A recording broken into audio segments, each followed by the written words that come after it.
Good morning. Good morning. How are you? I hope you're safe and well because, as I usually remember to say, that is the most important thing. Anyway, I had a really interesting question this week on safety data sheets.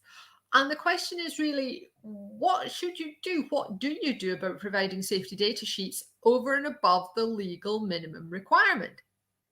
Um, and it happened to a client of mine, and he came to me and said, look, I've asked this distributor, large UK distributor, for copies of safety data sheets for a couple of things that we bought a few years ago. And I'm trying to keep all my safety data sheets up to date. And they had replied saying, no, you haven't bought it from us within the last year, so we can't do that. And it kind of brought up an interesting question, which is, we know if we're sort of regularly working in the safety data sheet area, that the rules are you provide a safety data sheet on or before the date of first supply. And if that changes within a year, then you resend it to everybody who's received the material.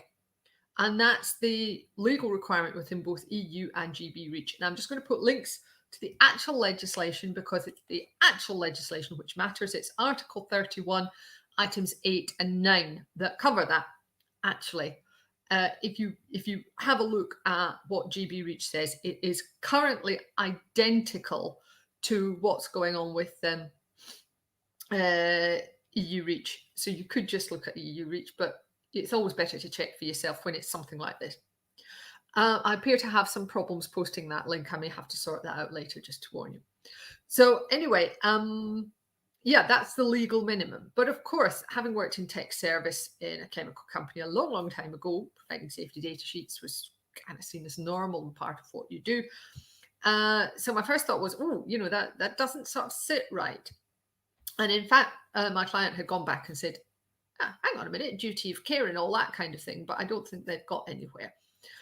But if you think about it, it will depend on how you provide that safety data sheet in the first place. If you're literally providing a paper copy at or on the date of first supply, there's a good chance that paper copy is going to get lost or mislaid, or it's going to end up in the yard and it's not going to get passed through to the people who need it in health and safety or whatever. So there's that aspect to it.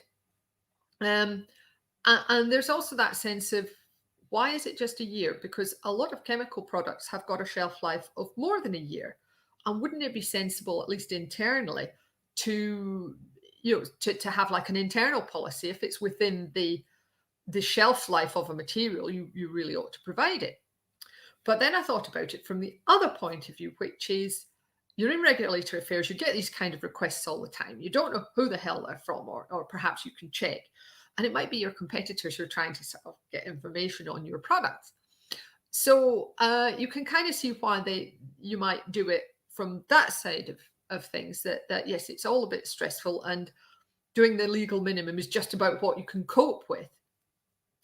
And of course, some distributors have like an open access policy, like the lab chemicals people, like VWR, Avantor. Full disclosure, they are clients of mine, but also Sigma Aldrich, although I think they're changing their name anyway.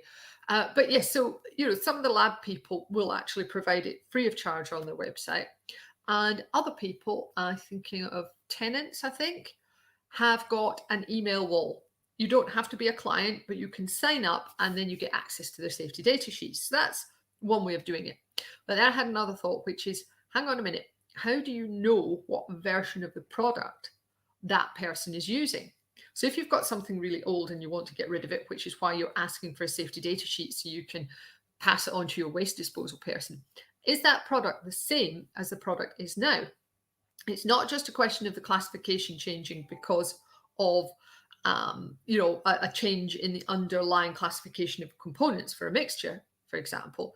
It's actually, is the product the same? Have you made any changes since then?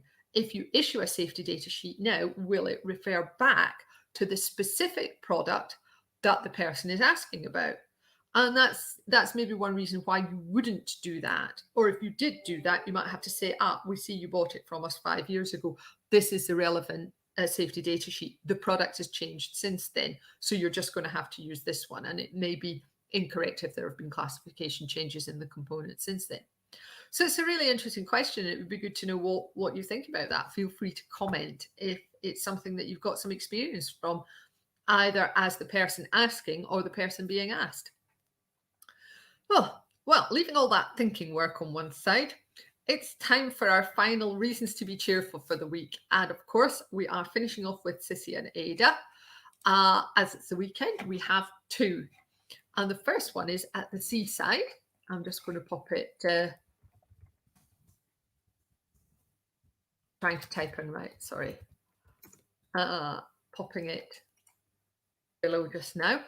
And the final one is a classic of the genre, which of course is at the doctor's surgery.